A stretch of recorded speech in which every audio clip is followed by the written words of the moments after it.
agosto de 1957.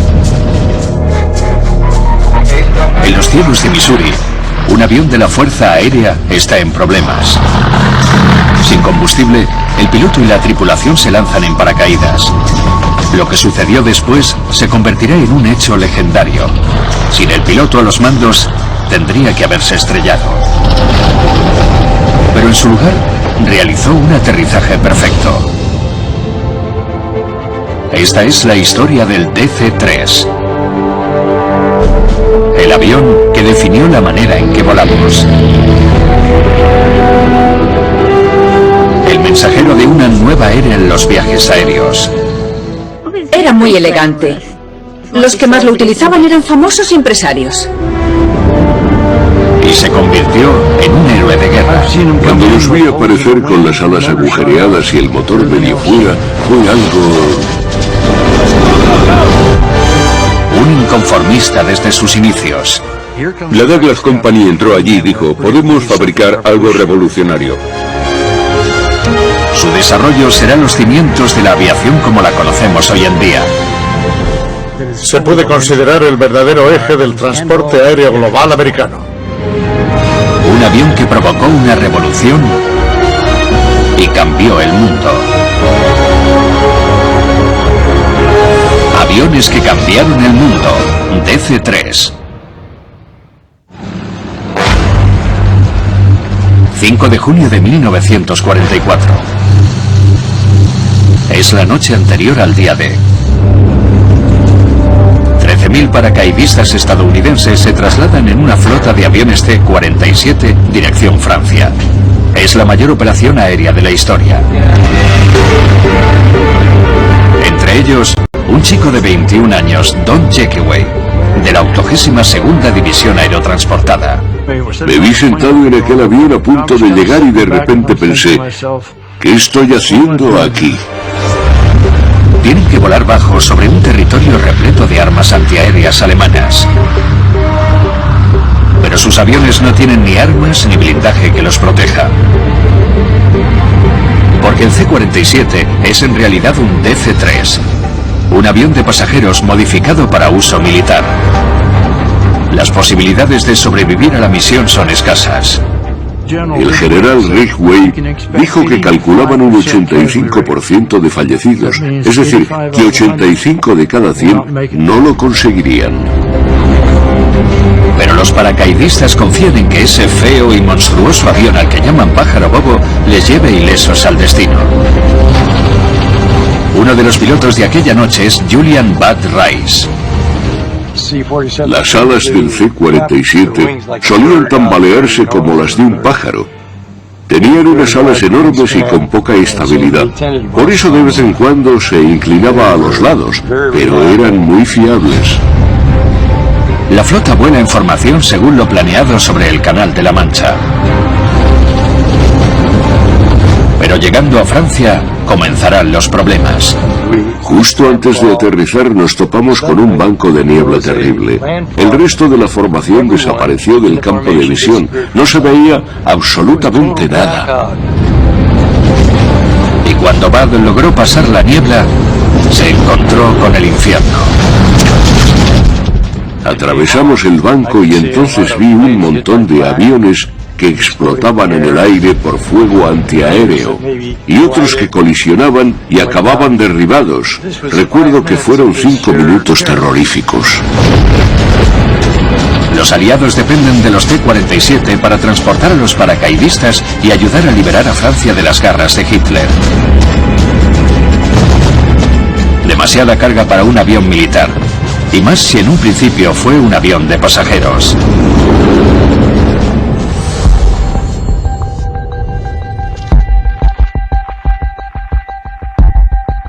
Su historia comienza en 1932 con la llegada de una carta a las oficinas de la fábrica de aviones Douglas Aircraft Company. El destinatario era el director de la empresa, Donas Douglas, de parte de Jack Fry, jefe de la TUA, una nueva aerolínea de grandes ambiciones. No se trata de la típica carta de negocios. Podría considerarse como el certificado de nacimiento del avión que revolucionaría los viajes aéreos. En los años 30, la industria de los viajes aéreos aún está en ciernes, y volar es demasiado caro. Un billete para volar de Nueva York a California costaba unos $300. Hoy en día también, pero con eso, entonces podías comprarte un coche. Con Estados Unidos en medio de la Gran Depresión, volar es un privilegio solo para los más ricos. Pero viajar a bordo de un antiguo avión comercial era todo menos lujoso. En los anuncios se veía a todo el mundo feliz, sonriente y comiendo bien, pero esa no era la realidad. Eran ruidosos, se colaba aire, eran incómodos, relativamente lentos. El motor provocaba demasiados humos y gases que entraban en la cabina del piloto, y mucha gente no se sentía bien tras el vuelo. Volaban a 1500 metros de altura y ahí el aire es muy turbulento.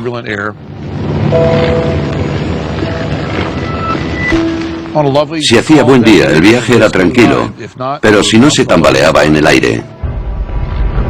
O peor aún, volar en aquel avión de pasajeros podía llegar a ser muy peligroso. Y en 1931 sucedió el desastre.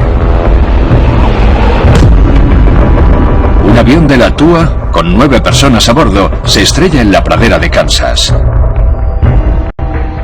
Un avión se desmonta literalmente en el aire y todos los pasajeros mueren. Y uno era Newt Romney, el legendario entrenador del equipo de fútbol americano de los Notre Dame. No fue por el clima, fue un error del piloto. Aquella cosa estaba podrida por dentro.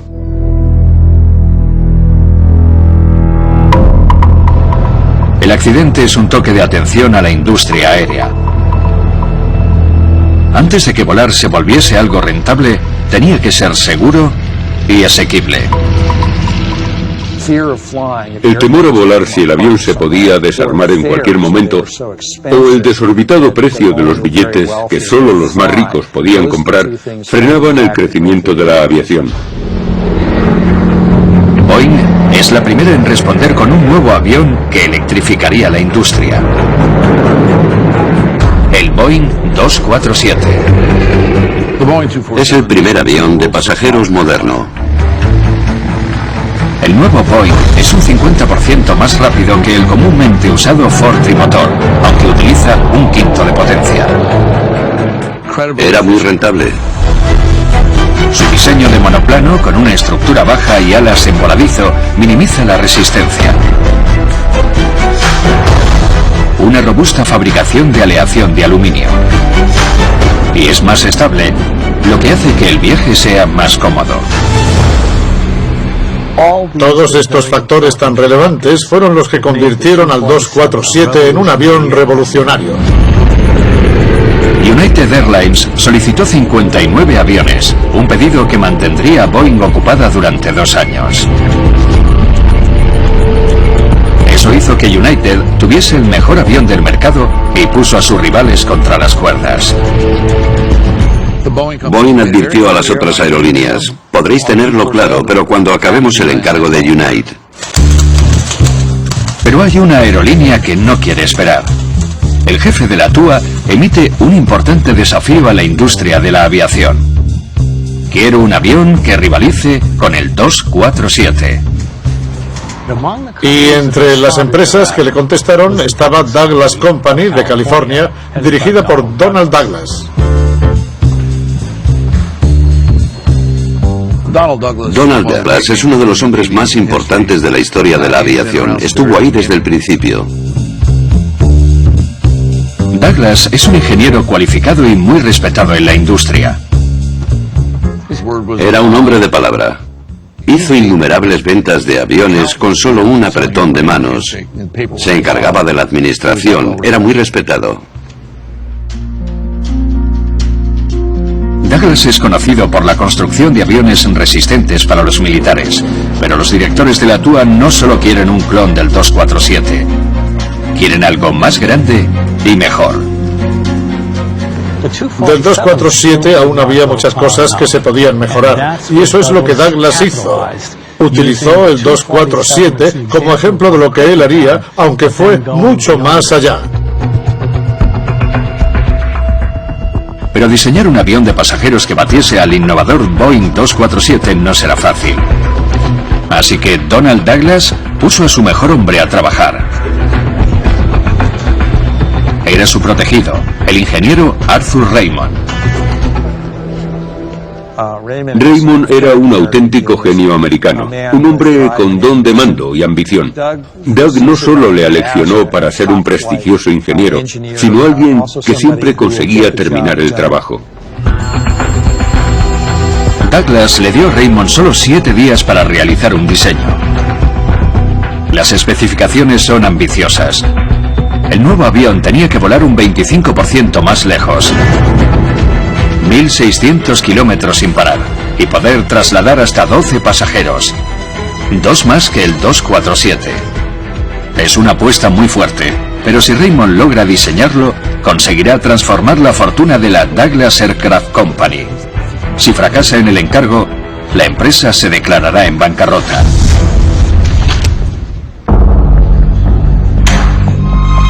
Agosto de 1932. La prodigiosa mente de la Douglas Aircraft, el ingeniero Arthur Raymond, le muestra el diseño de un nuevo avión de pasajeros, el DC-1 a TUA. Lo que tienen ante sus ojos les deja atónitos. Cuando TUA vio los conceptos iniciales de la maquinaria, el gran interrogante era el hecho de estar viendo un avión bimotor. El Boeing 247 demostró que llevar 2 motores era factible. Pero después del accidente de Kansas, TUA había demandado específicamente 3 motores, 2 para volar y 1 para emergencias.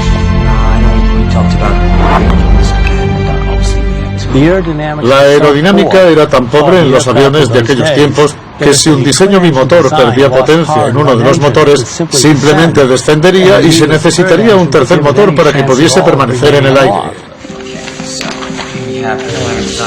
La Douglas Company dijo, no os daremos lo que pensáis que queréis. Lo que fabricaremos será algo revolucionario. El consejero técnico de TUA no es otro que Charles Lindbergh, el hombre que había realizado el primer vuelo transatlántico 5 años antes. Lindbergh se mostró escéptico ante la posibilidad de que ese avión tan grande sobreviviese con un motor. ¿Pero esto puede volar? Sí, claro que puede volar. Consiga que vuele y lo compraremos. Raymond hizo que la empresa apostara por el DC-1. El contrato original no cubría los costes y no verían un céntimo hasta que no se entregaran cierto número de aviones. Raymond utilizó una compleja fórmula aeronáutica para diseñar el DC-1. Para probar que podía volar con un solo motor, tomó como referencia la Caltech, una nueva tecnología aeronáutica. Las pruebas de túnel de viento. Podríamos decir que el DC-1 de Douglas fue el primer avión americano diseñado científicamente y que si algo jugó un papel clave en todo el proceso fueron las pruebas en el túnel de viento en el Instituto de Tecnología de California. En las primeras pruebas surgieron muchos problemas. A pesar de las promesas de TUA, el DC-1 es muy inestable y propenso a las turbulencias, incluso con los 2 motores funcionando con normalidad. Había mucho que solucionar en el centro de gravedad y en la manera de encajar aquellas alas en el fuselaje. Raymond no se rindió. El equipo realizó más de 200 pruebas en el túnel antes de dar con la solución.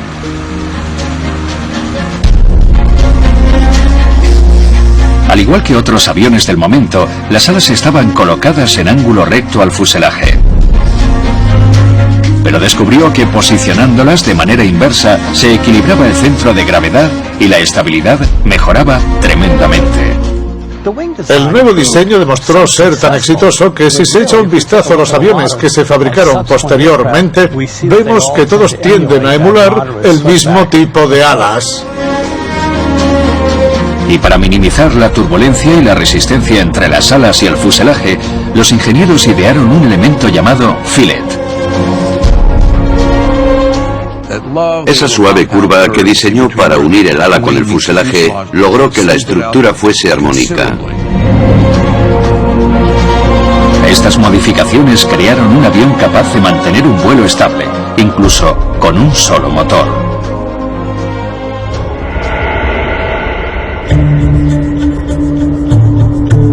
Las pruebas de túnel de viento fueron muy importantes desde un principio, un proceso fundamental en el diseño aeronáutico. El Airbus A380 pasó por 5.000 horas de prueba en el túnel de viento. Se ensayaron cosas como evitar obstáculos de hielo o la reducción de ruido. De nuevo en los años 30 el equipo se topa con el problema de cómo lograr que un avión de esa envergadura descienda lo más rápido posible. La solución será un elemento esencial en el diseño de aviones modernos. Entonces, no había pistas de aterrizaje, eran grandes explanadas. No se le podía pedir a la ciudad que construyera un aeropuerto para hacer prácticas y probar tu avión. Así que, ¿cómo ralentizarlo lo suficiente para tener un aterrizaje cómodo y mantener la capacidad de ir rápido? Y una de las soluciones fueron los flaps. El primero que utilizó los flaps fue Douglas, y ahora los usan todos los aviones modernos. En un aterrizaje, bajar los flaps ayuda a que el avión se ralentice más rápidamente. Y bajarlos en el despegue también consigue aumentar la elevación del avión. Puede despegar a velocidades más lentas y utilizando pistas más cortas. El DC-1 nunca entró en producción, pero fue fundamental para una versión aún mejor. En mayo de 1934, Douglas desvela su nuevo avión, el DC-2. Tenía 14 asientos, era más rápido que su predecesor y capaz de incendiar de inmediato la industria aérea. La aparición en escena del DC-2 fue un boom. TUA voló el nuevo avión por todo el país en un tiempo récord. Teníamos un avión más rápido que cualquiera del ejército. Un hecho dramático que dio titulares. El DC-2 podía llevar 4 pasajeros más que su rival, el Boeing 247. Ofrecía más velocidad, un vuelo más suave y menos paradas para repostar. El avión es un éxito y las líneas de producción de Douglas pisan el acelerador. Cuando ese avión se puso a funcionar, se convirtió en la aeronave del momento y desbancó por completo al 247. Douglas consiguió dar un golpe maestro contra su rival, Boeing. Pero su mejor contribución a la aviación comercial está por llegar.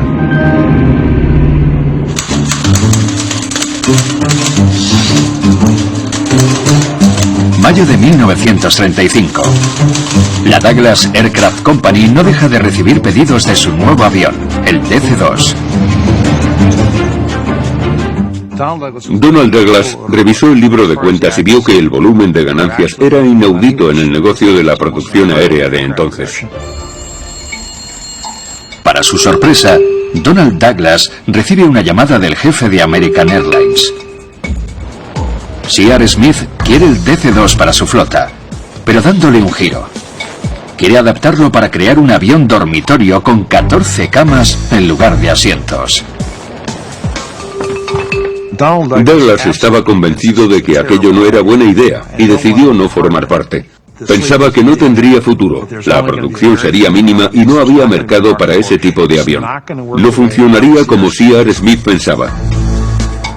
Cuando Smith le habló de la oferta, Douglas no la pudo rechazar.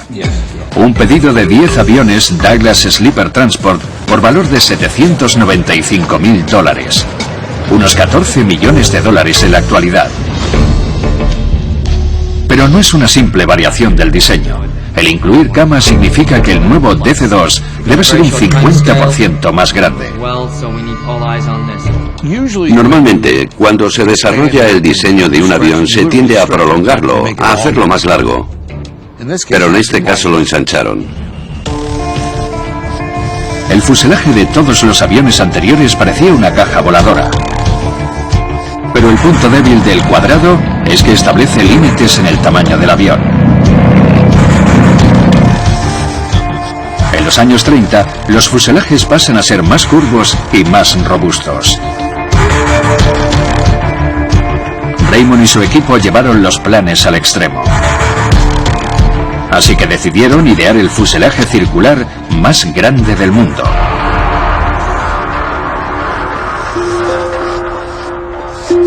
La forma cilíndrica no solo aportaba una supremacía aerodinámica, sino también fortaleza y una distribución equilibrada de las fuerzas por toda la estructura. Que el fuselaje tuviera forma redonda mejoraba la resistencia del avión. No se le conocía ningún punto de fallo. Tampoco tenía esquinas, era un diseño muy robusto. Combinado con un fuselaje que tenía una única capa de metal que ayudaba a soportar la estructura del DC-1, el nuevo diseño permitiría dar un enorme salto en tamaño y peso. Douglas lo volvió a hacer creando el avión de línea aérea moderno de menor consumo y más grande del planeta. Sin embargo, los aviones dormitorio no terminan de convencer al público y decayeron enseguida. Pero Douglas no se quedaría quieto viendo cómo su nuevo avión se llena de polvo. Douglas y Raymond le dieron vueltas y pensaron que había que ir más allá del transporte dormitorio. No les llevó mucho, fue rápido. Douglas se dio cuenta de que reemplazando las camas por asientos, el número de pasajeros aumentaría en un 50%. Había nacido el DC-3. Una maravilla de la ingeniería, fundador de las bases para el avión moderno.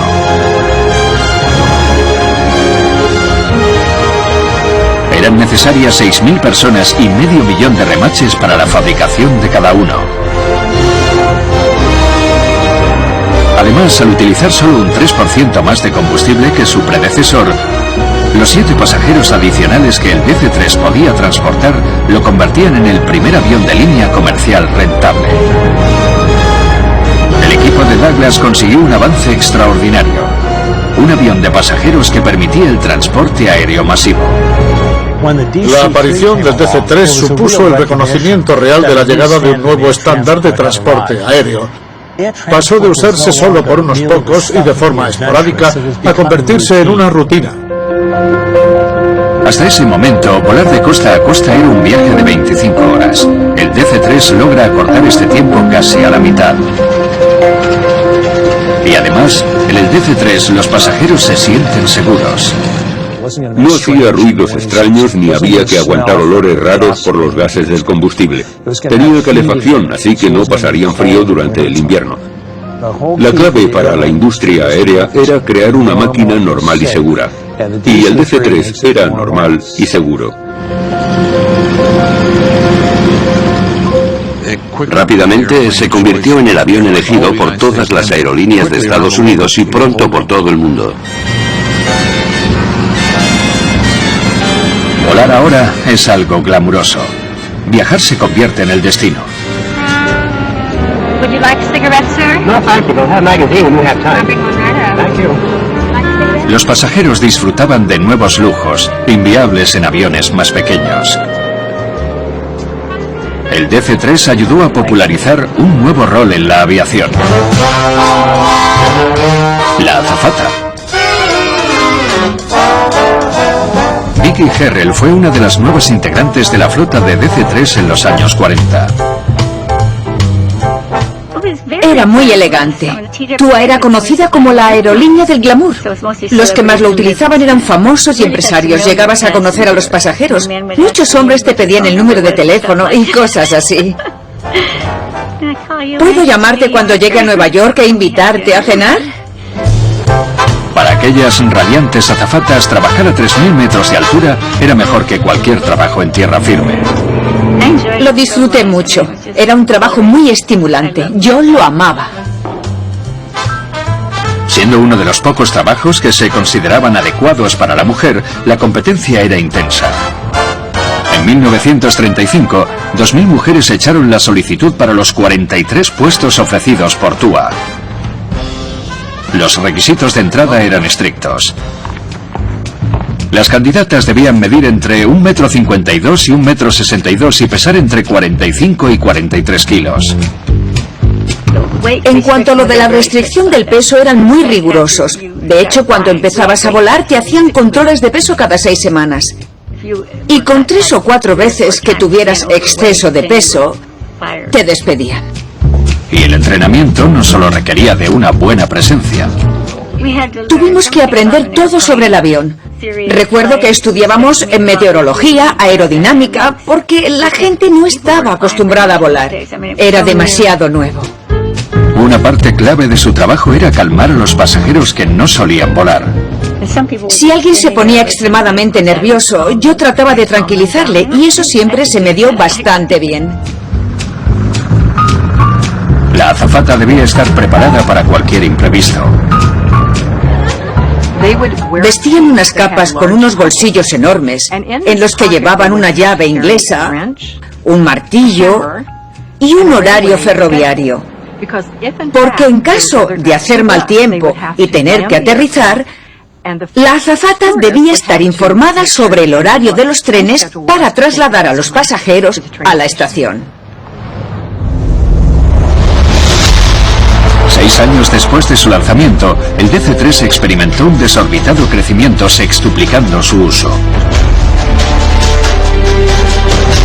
En 1939 ya habían salido 350 DC-3 de la fábrica de Douglas. Era la indiscutible reina de los cielos. Se calcula que más del 80% de los aviones de pasajeros que volaban en Estados Unidos eran DC-2 o 3. Era sin duda el mejor avión. With the DC-3, commercial aviation came of age. No aircraft in history has earned a greater reputation for dependable service than this universally famous 21-passenger transport. El DC-3 ayudó a impulsar una economía que se estaba recuperando de la Gran Depresión. Y pronto sería llamado para realizar una tarea aún más trascendental: ayudar a salvar al mundo de una terrible nueva amenaza.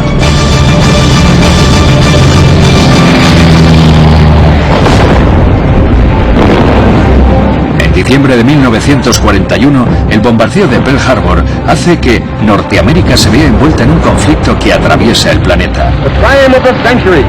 Death and destruction as gratitude for years of peace.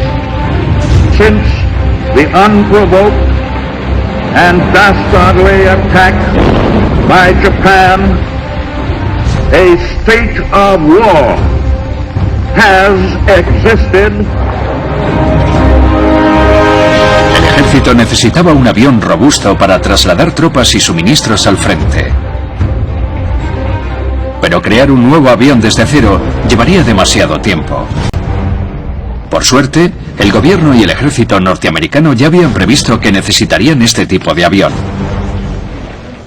Investigaron los que usaban en las aerolíneas y eran enormes aviones de transporte, la mayoría DC-3. Y llegó el encargo: preparar el DC-3 para la guerra.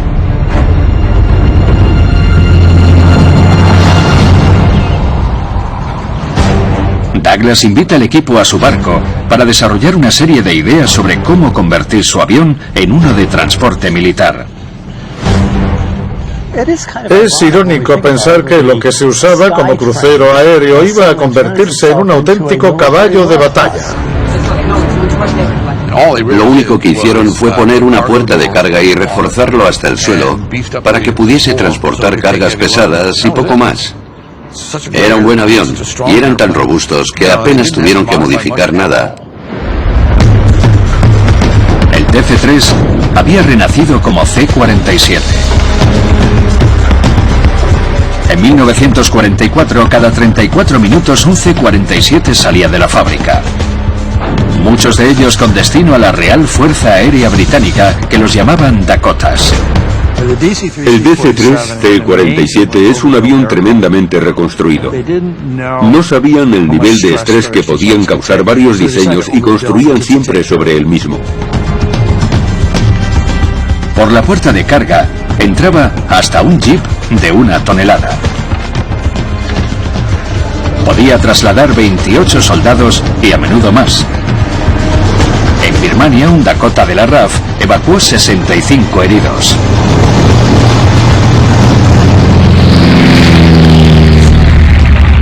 Los C-47 y los Dakota suministraban tropas y abastecimiento donde lo necesitaran. El C-47 fue fundamental durante la guerra. Eisenhower afirmó que era una de las armas más efectivas para la victoria de los aliados.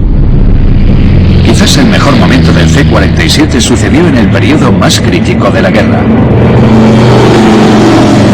En la víspera del día D, Julian Bud Rice pilota un C-47 desarmado con 21 paracaidistas sobre el Canal de la Mancha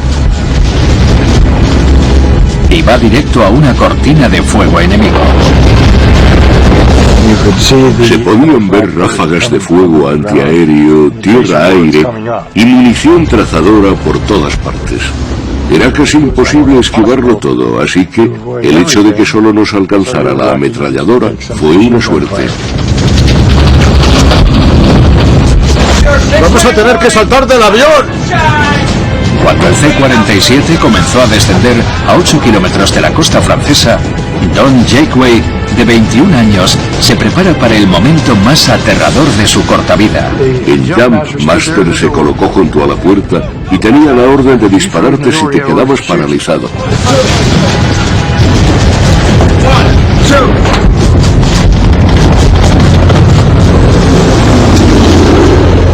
Saltamos en una lluvia de balas y se podía oír el que hacían al atravesar el paracaídas. Pero solo podía pensar que estaba lleno de alemanes, que estaba rodeado y muerto de miedo. Llega una primera tanda de 821 C-47. Sorprendentemente, todos menos 21 consiguen depositar a las tropas y regresar a casa sanos y salvos, incluido Bud Rice. El avión recibió muchos disparos, pero tuve mucha suerte y logré volver ileso. No tuve ningún problema. Don Jakeway pasaría cerca de 8 meses luchando en una Europa ocupada antes de ser disparado por un francotirador nazi. En el hospital de Bélgica se encontró con un viejo amigo. Habían convertido aquel C-47 en un hospital repleto de heridos en literas. Por cada fallecido durante la invasión, 3 soldados resultaban heridos. Solo el día D fueron 8.000.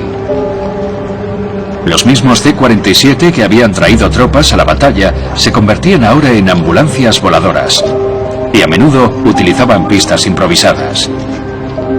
El avión al que apodaron Pájaro Bobo evacuó a 750.000 heridos en todo el mundo. No existía ninguna empresa de transporte aéreo que permitiera a las potencias del eje suministrar sus fuerzas de manera rutinaria, de la misma forma que lo habían hecho los aliados, en gran medida gracias al C-47.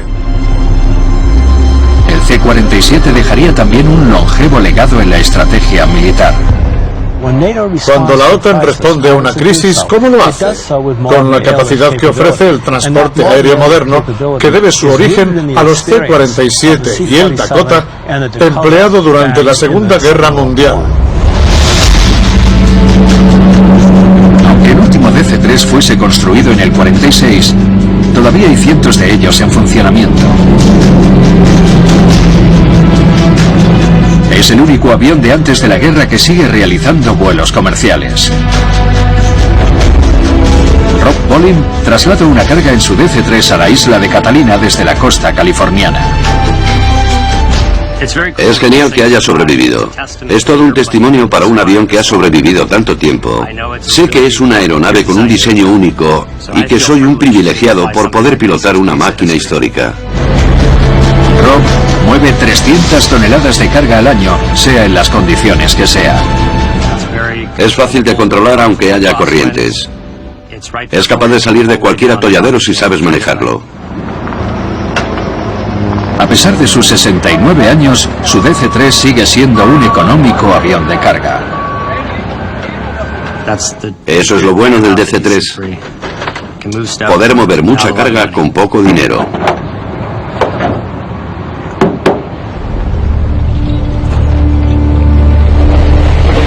Volvemos a 1945.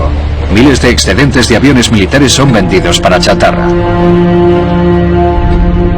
Pero el C-47 consigue un nuevo contrato. Su velocidad, alcance y robustez lo convierten en el avión elegido para la nueva era de los viajes aéreos. Los desmovilizados C-47 y Dakotas fueron reintegrados en el servicio civil y permitieron la expansión del transporte aéreo en todo el mundo. Se convirtió en el transporte aéreo mundial por excelencia.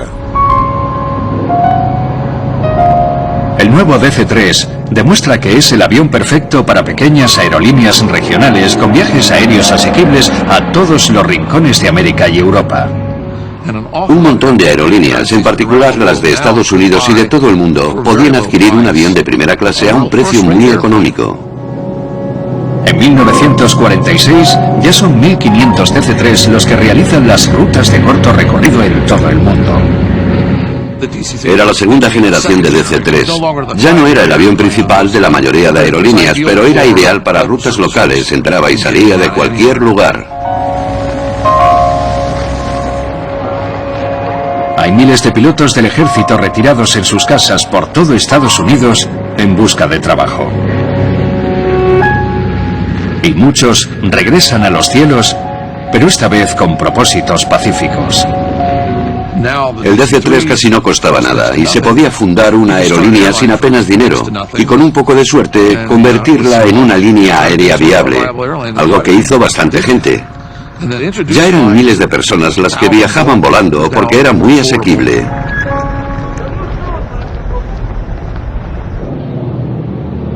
Sin embargo, mientras se acelera el auge de la aviación civil en tiempo de paz, el DC-3 vuelve a ser requerido por la amenaza de un nuevo conflicto global. El 24 de junio de 1948, Stalin disparó la primera salva de la Guerra Fría. Los soviéticos bloquearon Berlín y cortaron los suministros a los sectores de la ciudad que estaban bajo control aliado. El objetivo era someter al pueblo bajo la obediencia y anexar la ciudad. As conquerors, the Russians are treating the Germans with the calculated severity due an enemy people. En el sector británico, una joven berlinesa vive con sus padres y sus dos hermanas pequeñas. Cuando comienza el bloqueo, Stephanie Plumb tiene apenas 16 años. Cerraron las carreteras, cerraron las vías marítimas, lo cerraron todo. Las condiciones eran pésimas. Acabábamos de pasar una guerra y Berlín había quedado totalmente demolido. La principal central eléctrica estaba en el Berlín Oriental bajo control soviético, y eso dejaba a los lugareños a merced de los rusos. Cuando ellos querían, cortaban la corriente y el agua. No había suficiente comida y los niños eran los primeros en comer. La situación es sombría, pero los berlineses no saben que los aliados preparan un plan de rescate, cuyo elemento principal es el C-47. Junio de 1948. Berlín. Los soviéticos bloquean el suministro de alimento en los sectores de la ciudad controlados por los aliados. 2 millones de berlineses están en el umbral de la pobreza. Mi hermana pequeña lloraba todo el tiempo. Lloraba porque tenía hambre y lo único que podíamos darle era agua. Como otros muchos berlineses, Stephanie Plumb toma medidas desesperadas. En el apartamento en el que vivíamos, encontré un montón de papel de seda blanco y fue todo un descubrimiento porque podíamos comérnoslo con un poco de agua. Los rusos pensaron que los estadounidenses nos abandonarían Pero no lo hicieron. No lo hicieron. Los aliados montan un puente aéreo de una escala sin precedentes para suministrar lo esencial y romper el bloqueo. Con una carga de 3 toneladas, el C-47 y el Dakota son la opción más obvia para realizar el transporte. El 26 de junio de 1948, los primeros C-47 aterrizan en Berlín. Cuando escuchamos los aviones dijimos, ¿qué es eso? ¿Nos traen comida? ¿Qué está pasando? Aterriza un avión cada 30 segundos. Los aliados envían miles de toneladas de carbón, comida, jabón, agua potable, leche y medicamentos. Stephanie Plum desobedeció a sus padres y fue a ver los aviones aliados al aeropuerto de Tempelhof. Los alemanes acudieron como hormigas cuando aterrizó el avión y arrasaron con todo. El avión repostó y despegó. Y así durante las 24 horas. Nunca paraban. Ya hubiese tormenta, lloviese o hubiera niebla y sin luces de aterrizaje, el cielo estuvo un año repleto de aviones. Pero llevar la salvación a tanta gente supone un sacrificio. 25 aviones se estrellan durante el proceso. Los pilotos deben navegar por un estrecho pasillo aéreo y bajo el constante acoso de los aviones soviéticos volando peligrosamente cerca.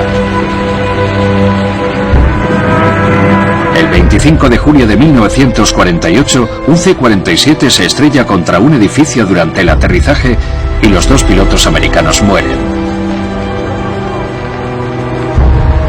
They were still carrying the wreckage off and the Germans put up a little memorial plaque. En total, 101 personas, entre soldados y civiles, perdieron la vida. El puente aéreo siguió durante más de un año sin descanso. Cuando los soviéticos, humillados, levantaron el bloqueo en 1949, el C-47 y su sucesor, el C-54, acumulaban 150 millones de kilómetros. Un logro verdaderamente espectacular. Esos aviones vinieron a alimentarnos. Se portaron muy bien con nosotros. Nunca olvidaremos lo que los americanos hicieron por nosotros. Fue algo hermoso y siempre lo será.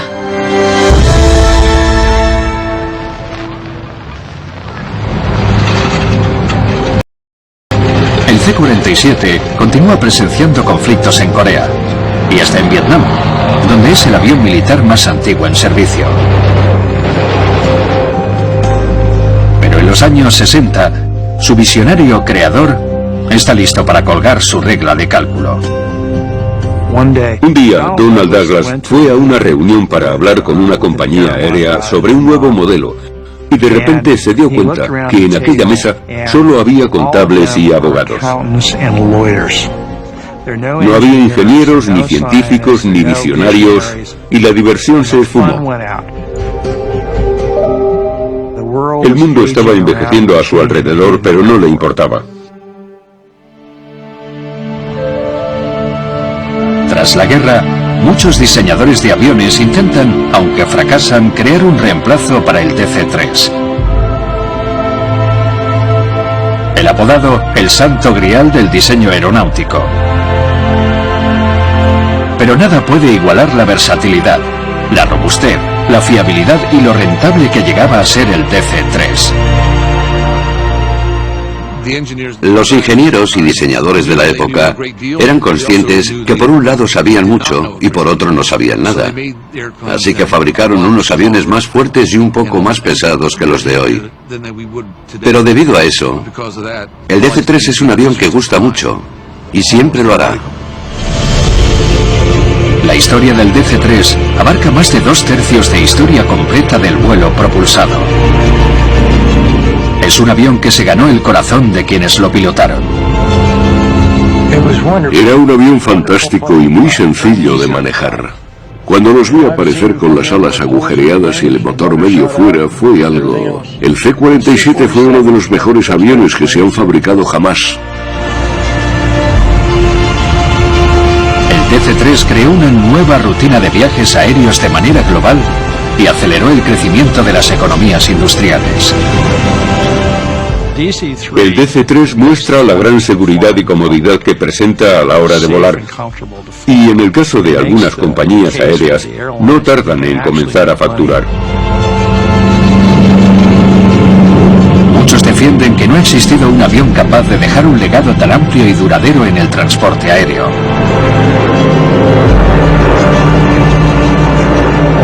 Si echamos un vistazo al transporte aéreo y cómo ha evolucionado hasta la era del 747, en el centro de todo se encuentra la experiencia con el DC-3 de Douglas durante los años 30 y 40. Es realmente el eje del transporte aéreo tanto americano como mundial.